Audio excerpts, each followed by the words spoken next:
Today, I wanted to discuss how I went from burnout to business owner in just a couple of years. I first want to take us back to my burnout. So, around November 2021, I completely burnt out. I could not function.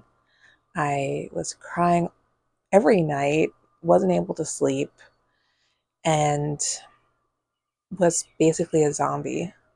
I was off work for 6 months. Most of that was sitting on the couch in the same spot, had like an indent from sitting there, just existing and healing.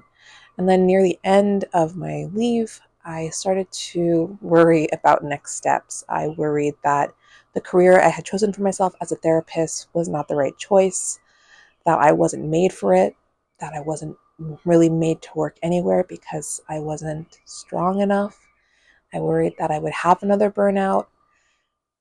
And I worried that if I did have another burnout, I would not recover from it. Um, so that led me to do a lot of self reflection, and I found a lot of reflection activities. I did tons, but there are two activities that I did that I truly credit for setting me on the path I am now.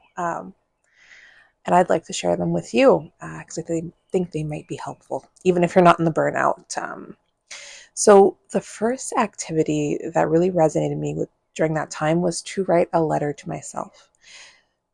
So the activity is to envision yourself as being older, past your time of work, maybe in your 80s, your retirement age. Most of your life has already passed by. And you're going to write a letter to your current self, reflecting how your life has been.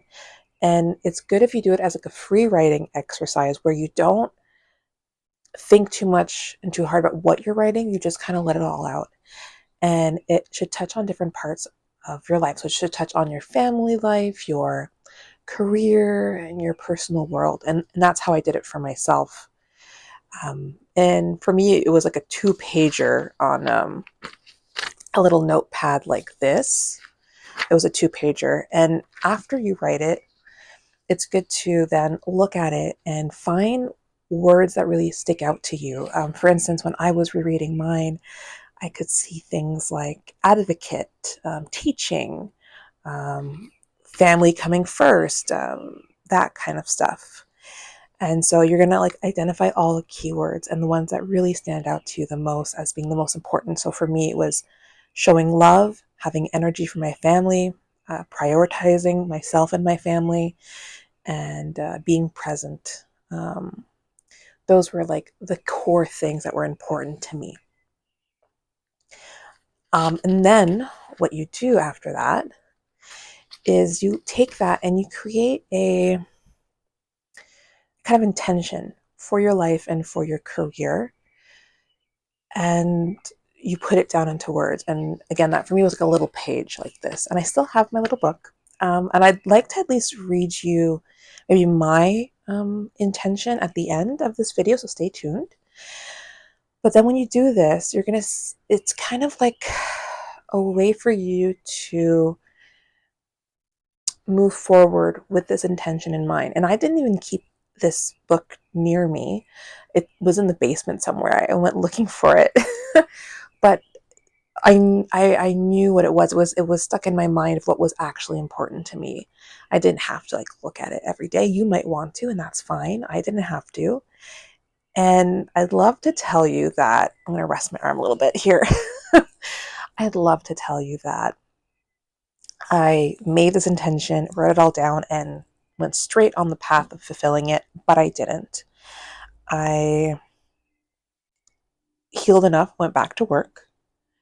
I became pregnant near the end of my burnout. I actually became pregnant. So I went back to work pregnant. And so I got lighter work, which was good.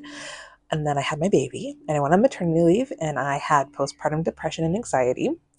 And then after my maternity leave, I went back to work for a little bit. And then I finally made the leap to go into private practice. I went from the agency to private practice. And one day I'll share with you exactly what made me finally take that jump, even though I had been thinking about it and planning for it for a long time. And this this letter to yourself and this intention you're setting is for this season of life. I understand that it can change. Like in mine, I say children. Right now, I have one child. I don't think I'm going to have more, but I might. Um, but it's just really for this season of life. So I'll end this video just by sharing mine. And yeah, and maybe it'll resonate with you. So I'm going to just rest you down here so I can read the little note here. So I want diversified work that is in line with my interests. I want to help others through therapy, advocacy, teaching, and the creation of tools and resources. I will view my career as a journey where I continue to learn and grow. I will not let the fear of failure and the need for security limit my opportunities. I will listen to and trust myself. I will recognize that, like a plant, I too will need to change environments to allow my roots to grow, to not be root bound. I will prioritize my family by ensuring that I have time and energy to be present for them. My home will be full of love and laughter. I will nurture my relationships with my husband, children, family, and friends. I will take care of myself and listen to my needs and limits. And I do feel like I'm living this now. I mean, I'm in private practice. I set my own schedule. I ensure that I have time for my daughter. We're always playing in the house. And, I'm doing therapy in my private practice. And I'm hoping that with YouTube, I will be able to maybe engage in more teaching and advocacy work and maybe creating resources depending on what you tell me you need. Um, but I'm happy. And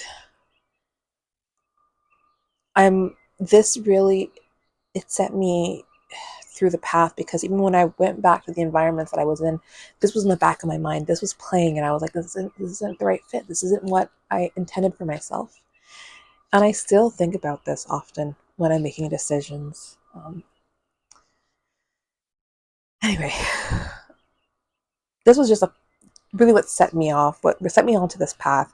There's so much more that came into play later on when I finally started making decisions to move forward with my private practice and setting that up as a highly sensitive person. So I'll have more videos to come. And I'd love to hear your thoughts in the comments. If you have questions about the activity, I really was very basic here. There's more stuff online, I'm sure, but if you have questions, you can also put it in the comments. I'd love to hear from you, and I'll see you in the next video.